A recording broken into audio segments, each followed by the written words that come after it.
सर्वेभ्य नमो नमः। सभी को नमस्कार।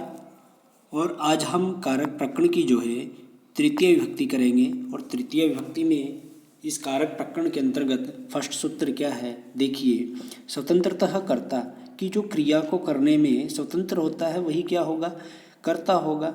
और नेक्स्ट सूत्र क्या है कि साधकतमम करणम की क्रिया की सिद्धि में जो कारक सबसे अधिक सहायक होता है उसे क्या कहते हैं, कर्ण कहते हैं। अब देखिए जैसे कि मोहनः पुस्तकम पठति, मोहन पुस्तक को पढ़ता है। ठीक है, अब जो पठती है जो क्रिया है उसको करने में जो है मोहन क्या है, स्वतंत्र है। तो मोहन क्या हुआ, स्वतंत्रतः करता है, तो ये कर्ता हुआ। और ये पठती क्या है, क्रिया है जिसे हम धातु कहते हैं। धातु ही जो है क्या है, क्रिया है। और जो पुस्तकम है वो क्या है, कर्म होगा। नेक्स्ट देखिए सूत्र क्या कहता है कि साधकतमम करणम, साधकतम करणम जो सूत्र है ये क्या करेगा, कर्ण संज्ञा करेगा। अगर प्रश्न आ जाए कि कर्ण संज्ञा जो है वो कौन सा सूत्र करता है, तो साधकतमम करणम जो सूत्र है उसके द्वारा कर्ण संज्ञा होगी। नेक्स्ट देखिए सूत्र है कर्तृकर्ण्योः तृतीया की तृतीय विभक्ति विधायक सूत्र है। ये है तृतीय विभक्ति विधायक सूत्र है। इसके अनुसार क्या कहा कि जब कर्ता अनभिहित या अप्रधान हो तो कर्ता और कर्ण में जो है कौन सी विभक्ति होगी, तृतीय विभक्ति होगी। अब देखिए कि रामेण बाणेन हतो बाली, कि राम ने बाण से किसको मारा, बाली को मारा। तो यहाँ पर कर्ता और कर्ण क्या कि जिसकी सहायता से उस काम को किया गया है वो क्या होगा, कर्ण होगा। ठीक है, अब रामेण राम के द्वारा, ठीक है, तो राम वैसे तो करता है लेकिन यहाँ पर क्या कहा कि कर्तृकर्ण्योः तृतीया, कि कर्ता में भी और कर्ण में भी तृतीया होगी। अब देखिए राम ने जो है किसके द्वारा, बाण के द्वारा किसको मारा, बाली को मारा। तो यहाँ पर रामेण और बाणेन कर्ता और कर्ण दोनों में जो है तृतीय विभक्ति होगी, किस सूत्र के द्वारा, कर्तृकर्ण्योः तृतीया। नेक्स्ट सूत्र है प्रकृत्यादिभ्यः। अब यह सूत्र क्या कहता है, यह एक वार्तिक सूत्र है, मतलब कि प्रकृति इत्यादि शब्दों में भी तृतीय विभक्ति होती है। इसका उदाहरण क्या है, प्रकृत्या चारु। अब यहाँ जो प्रकृति शब्द है, प्रकृति का जो तृतीय विभक्ति होगी एक वचन, वह क्या होगा, प्रकृत्या होगा। तो प्रकृत्यादिभ्यः इस सूत्र के द्वारा, वार्तिक सूत्र के द्वारा जो है क्या होगा, जो प्रकृति इत्यादि शब्द भी होंगे तो उनमें तृतीय विभक्ति होगी। और अब देखिए कि प्रकृति जो है, प्रकृति की हम तृतीय विभक्ति देखें तो क्या होगी, प्रकृत्या होगी। तो इस तरह से इनको याद रखें। नेक्स्ट है दिवः कर्म च, दिवः कर्म च की दिव धातु, मतलब जो खेलने अर्थ में होती है, उस धातु के साधकतमम कर्म की कारक की जो है क्या होगी, कर्म संज्ञा होगी। ठीक है, जैसे कि अक्षयी ही अक्षान व दिव्यति। अब दिव्य धातु है, ठीक है, ये होता किससे है, विकल्प से होता है, तृतीय विभक्ति। ठीक है, का अक्षयी ही अक्षान। अब देखिए यहाँ पर कौन सी विभक्ति हुई है, तृतीय विभक्ति हुई है। ये क्या है, तृतीय विभक्ति का कौन सा वचन होगा, बहुवचन होगा। नेक्स्ट है अपवर्गे तृतीया। सूत्र क्या है, अपवर्गे तृतीया कि अपवर्ग का अर्थ फल प्राप्ति है। फल प्राप्ति या कार्य सिद्धि का बोध कराने के लिए कालवाची और मार्गवाची, मतलब क्या है कि यह जो है समय के भी बताता है, मार्ग भी बताता है और अपने कार्य की सिद्धि कर लेता है। जैसे कि अहन क्रोशेन व अनुवाको अधीतः। अब इसमें क्या है, इसमें समय भी आ गया, ठीक है, मार्गवाची भी शब्द आ गया और अनुवाको अधीतः, और उसने अपने कार्य की सिद्धि भी की। नेक्स्ट क्या है कि सहयुक्ते अप्रधाने, सहयुक्ते अप्रधाने, इसने क्या कहा कि सहयुक्ते, सह के साथ, ठीक है, अप्रधाने, अप्रधान में भी कौन सी विभक्ति होगी, तृतीय विभक्ति होती है। जैसे कि रामेण सह सीता वनम अगच्छत। अब रामेण ये तो करता है सह अर्थ में के योग में। अब सह अर्थ के योग में जो है कौन सी विभक्ति का प्रयोग होगा, तृतीया। जैसे कि रामेण सह, राम के साथ, सह अर्थ के साथ रामेण में तृतीया विभक्ति होगी। नेक्स्ट है ये नांग विकार, ये नांग विकार है, इम्पोर्टेंट है सूत्र है। इसने क्या कहा कि जिस अंग के विकार से व्यक्ति विकार युक्त दिखाई देता है, मतलब कि जिस अंग में जो है किसी न किसी तरह की कोई कमी होती है, कोई विकार होता है, तो वहाँ पर जो है तृतीय व्यक्ति का प्रयोग होगा। जैसे कि उदाहरण है पादेन खंजह, कि वह पैर से जो है लंगड़ा है। अब उसके पैर में विकार है, तो पादेन इसमें जो है कौन सी विभक्ति हुई, तृतीया विभक्ति जो है हुई है। और किस सूत्र के द्वारा हुई, ये नंग विकार है। अगर पूछे कि इसकी संज्ञा किससे हुई है, तो साधकतमम करणम सूत्र के द्वारा जो है संज्ञा होगी। और जो ये सूत्र है ये नांग विकार है, इसके द्वारा जो है इसमें तृतीया विभक्ति हुई है। इसी तरह से वपुषा चतुर्भुजा में भी जो है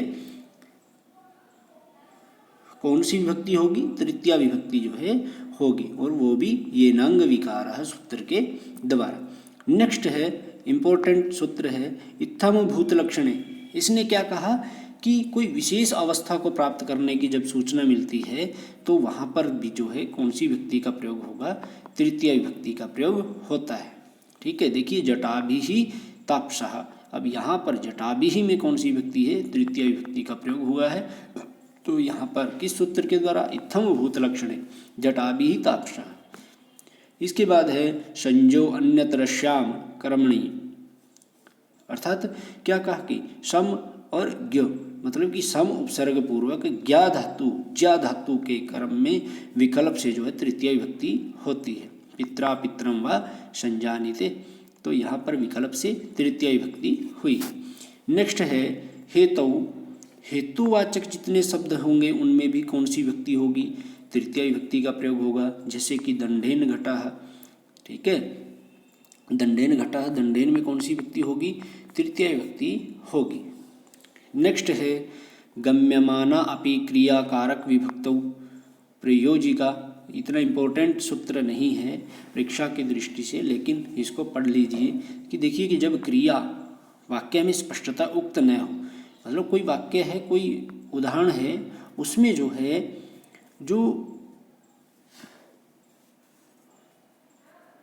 उसमें जो हमारी क्रिया दी हुई है वो स्पष्ट नहीं होती, ठीक है, लेकिन फिर भी हम अर्थ मात्र से जानने का प्रयास करते हैं कि इसमें जो है कौन सी जो है क्रिया होगी, ठीक है। तो वहाँ पर भी क्या होगा, तृतीय विभक्ति होती है। जैसे कि शतेन शतेन वत्सान पाययति पयः, शतेन शतेन, ठीक है, यहाँ पर कौन सी विभक्ति का प्रयोग किया, तृतीय विभक्ति का, वत्सान पाययति पयः, तृतीय विभक्ति का प्रयोग होगा। इसके पश्चात है अशिष्ट व्यवहार। इम्पोर्टेंट सूत्र है, कई बार जो है नेट की परीक्षा में इसमें से आया हुआ है कि इनमें जो है कौन सी विभक्ति का प्रयोग होगा या कौन सी विभक्ति की जगह पर होगा। तो देखिए अशिष्ट व्यवहारे दाणः प्रयोगे चतुर्थ अर्थे तृतीय। देखिए कि अशिष्ट व्यवहार में किसी का अशिष्ट व्यवहार हो, ठीक है, मतलब शिष्टाचार एक अच्छा व्यवहार हो और उसके अच्छा व्यवहार न हो, और दान धातु के प्रयोग में चतुर्थी के अर्थ में जो है तृतीया विभक्ति होती है। कौन सी विभक्ति होगी, तृतीया विभक्ति होगी, और किस अर्थ में होगी, चतुर्थी के अर्थ में होगी। देखिए दास्या समीयच्छते कामुका, कि अब दा धातु के लिए देने अर्थ में है, चतुर्थी विभक्ति प्राप्त थी, लेकिन जो ये वार्तिक है कौन सी, अशिष्ट व्यवहारे दाणः प्रयोगे चतुर्थ अर्थे तृतीया, तो इसके द्वारा जो है चतुर्थी विभक्ति के स्थान पर कौन सी विभक्ति हो जाती है, तृतीया विभक्ति हो जाती है। तो नेक्स्ट देखिए चतुर्थी विभक्ति का प्रयोग। अब चतुर्थी विभक्ति का प्रयोग जो है कहाँ पर होता है, किस सूत्र के द्वारा चतुर्थी विभक्ति होती है। अब सबसे पहले हम देख लेते हैं कि संप्रदान संज्ञा, ठीक है, जहाँ पर जैसे कि हमने अनुवाद किया है उसमें क्या है, संप्रदान कारक में कौन सी विभक्ति होगी, चतुर्थी विभक्ति होगी। तो सबसे पहले जो है संप्रदान संज्ञा जो है वो कौन सा सूत्र करेगा, कर्मणा यम अभिप्रैति स संप्रदानम, यह सूत्र जो है क्या करेगा, संप्रदान संज्ञा करेगा, ठीक है। संप्रदान संज्ञा कौन सा सूत्र करेगा, कर्मणा यम अभिप्रैति स संप्रदानम। तो इसको जो है आप याद रखेंगे, और बाकी के जितने सूत्र होंगे वो हमें क्या बताएंगे कि वो जो चतुर्थी जिसकी संप्रदान संज्ञा हमने की है, तो उस किस सूत्र के द्वारा उसमें चतुर्थी विभक्ति का प्रयोग होगा। तो दोनों बातें याद रखिएगा, एक सूत्र होता है जो बताता है कि संज्ञा सूत्र है यह है, उसकी संज्ञा करता है, और नेक्स्ट सूत्र जो है वो क्या कहेगा कि इसमें कौन सी विभक्ति होती है। चतुर्थी संप्रदाने, सूत्र क्या है चतुर्थी संप्रदाने, तो यह सूत्र क्या करता है, चतुर्थी भक्ति करेगा। ठीक है, जैसे विप्राय गाम ददाति, ब्राह्मण के लिए जो है क्या देता है, गाय देता है, तो विप्राय शब्द जो है इसमें कौन सी विभक्ति होगी, चतुर्थी विभक्ति का प्रयोग होगा। किस सूत्र के द्वारा, चतुर्थी संप्रदान। और इसकी संप्रदान संज्ञा कौन सा सूत्र करेगा, कर्मणा यम अभिप्रैति ससंप्रदानम, यह सूत्र जो है संप्रदान संज्ञा करता है। नेक्स्ट क्या है, नेक्स्ट सूत्र है कि क्रियया यम अभिप्रैति सोअपि संप्रदानम, कि जब किसी क्रिया के द्वारा भी कर्ता को कुछ अभिप्रेरित होता है, कुछ अभिप्रेत होता है, अभिप्रेरित होता है, तो तब भी जो है उस पदार्थ की क्या होगी, संप्रदान संज्ञा होती है। जैसे कि पत्ते शेते, अब क्या है कि शयन क्रिया है शेते, सोना अर्थ में, अभिप्रेत क्या है, पति। ठीक है, कि पति के साथ जो है सोती है। ठीक है, पति के साथ सोना, तो इसमें जो है कौन सी संज्ञा होगी, संप्रदान संज्ञा, क्रियायाम अभिप्रेति सो अपि संप्रदानम सूत्र के द्वारा। नेक्स्ट सूत्र क्या है कि यजेहे कर्मणः कर्ण संज्ञा संप्रदानस्य च कर्म संज्ञा। इसने क्या कहा, देखिए इतना इम्पोर्टेंट नहीं है लेकिन इसको समझ लीजिए कि यजे कर्मणः, कि यज धातु के प्रयोग में एक वाक्य में क्या होगा, कर्म होगा और संप्रदान होगा। तो दोनों कारकों के प्रयोग होने पर जो कर्म की जो है कौन सी संज्ञा होगी, कर्ण संज्ञा होगी, और संप्रदान की जो है वो कर्म संज्ञा होती है।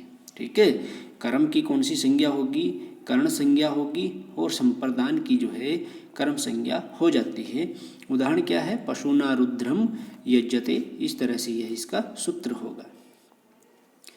नेक्स्ट है, नेक्स्ट सूत्र कहता है कि रुच्यर्थानाम प्रीयमाणः, कि रुच धातु या फिर इस अर्थ की कोई अन्य धातु हो तो और प्रियमाण की क्या होती है, संप्रदान संज्ञा होती है। रुच्यर्थानाम प्रीयमाणः। ठीक है, उदाहरण क्या है कि देवदत्ताय रोचते मोदकः, देवदत्ताय रोचते मोदकः। अब रुच धातु है तो इसके साथ के योग में प्रीयमाण पदार्थ देवदत्त है, देवदत्त है तो उसकी प्रकृत सूत्र से संप्रदान संज्ञा होकर चतुर्थी विभक्ति होती है। देवदत्ताय में कौन सी विभक्ति होगी, चतुर्थी विभक्ति। अब सूत्र क्या कह रहा था कि रुचि के अर्थ में या रुच्य धातु, रुच धातु हो तो उसके में कौन सी विभक्ति का प्रयोग करेंगे, तो चतुर्थी विभक्ति का। देखिए देवदत्ताय में कौन सी है, चतुर्थी विभक्ति, और रुचते क्या है, रुच धातु से है, तो यहाँ पर देवदत्ताय में कौन सी विभक्ति होगी, चतुर्थी विभक्ति का प्रयोग करेंगे। जैसे कि हरिये सूत्र है दिया हुआ है कन्या, हरिये रोचते भक्ति ही। ठीक है, अब रोचते भक्ति ही, अब रुच धातु दी हुई है तो हरि की भी कौन सी विभक्ति होगी, चतुर्थी विभक्ति का जो है इसमें प्रयोग होगा।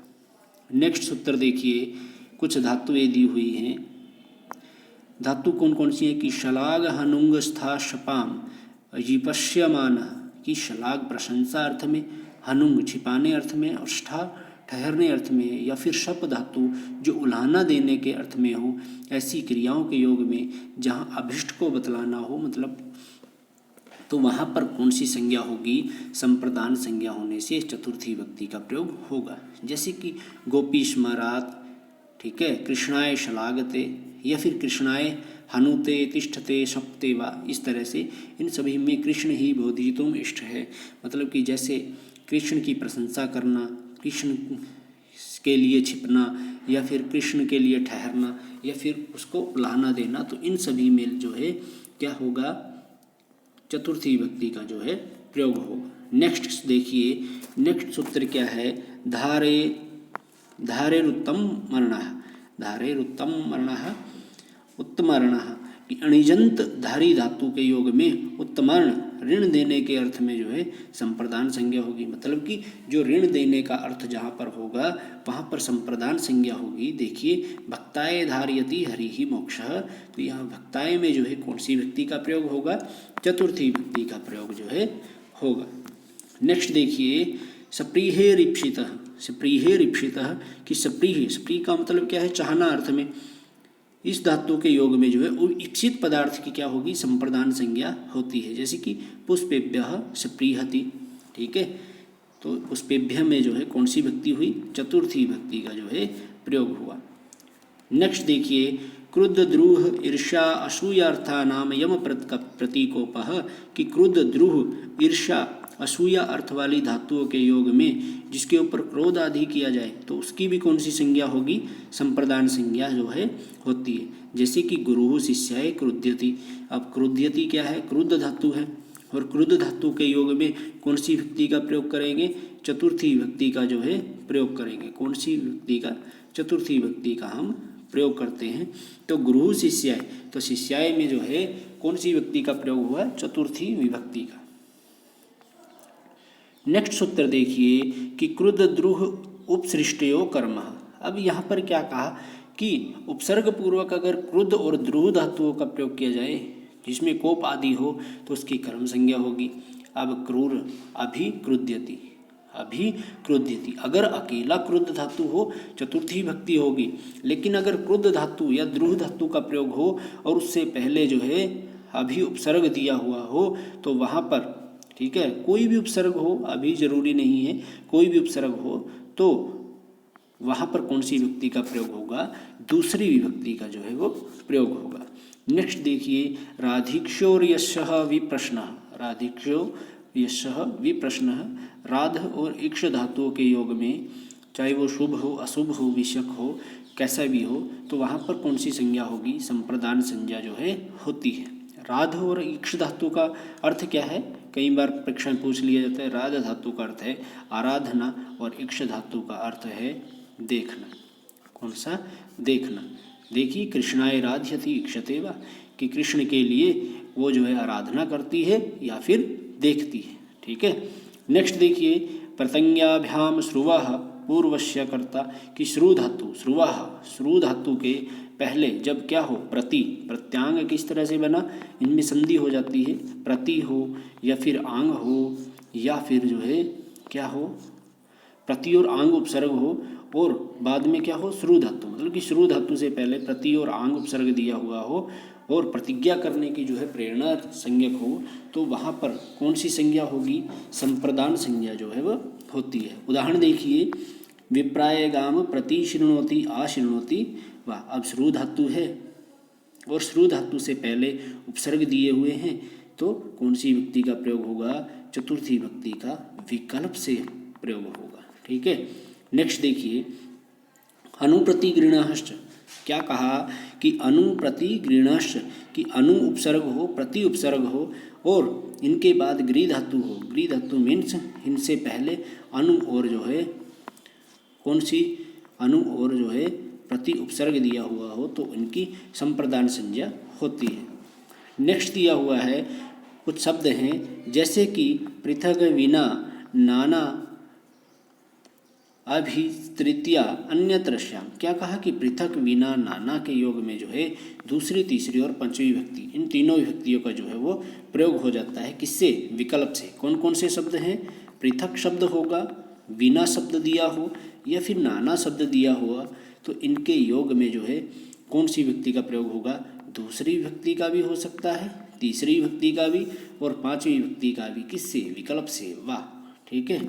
नेक्स्ट देखिए, कर्णे च स्तोक अल्पकृच्छ कतिपयस्य असत्ववचनस्य। क्या कहा कि द्रव्य से भिन्न, स्तोक कम, अल्प का मतलब क्या होता है, कम होता है, कृच्छ दुख या फिर कतिपय शब्दों से कर्ण अर्थ में जो है कौन सी विभक्ति होगी, तीसरी विभक्ति व पांचवी विभक्ति का जो है प्रयोग होगा। और किससे होगा, विकल्प से होता है। जैसे कि स्तोकेन स्तोकादवा मुक्तः। क्या है, स्तोकेन स्तोकादवा मुक्तः। तो यहाँ पर देखिए तृतीया विभक्ति भी है और स्तोकाद में जो है पंचमी विभक्ति भी है। ठीक है। कौन सी विभक्ति है, पंचमी विभक्ति। इसके पश्चात है दूरांतिकर्थेभ्यो द्वितीया च, दूरांतिकर्थेभ्यो द्वितीया च, दूर और अंतिक अर्थ वाले शब्दों में कौन सी विभक्ति का प्रयोग होता है, वही दूसरी, तीसरी और पांचवी विभक्ति का प्रयोग होता है। ग्रामस्य दूरम दूरात दूरेण वा। तो साथियों, ये था आज का वीडियो। धन्यवाद।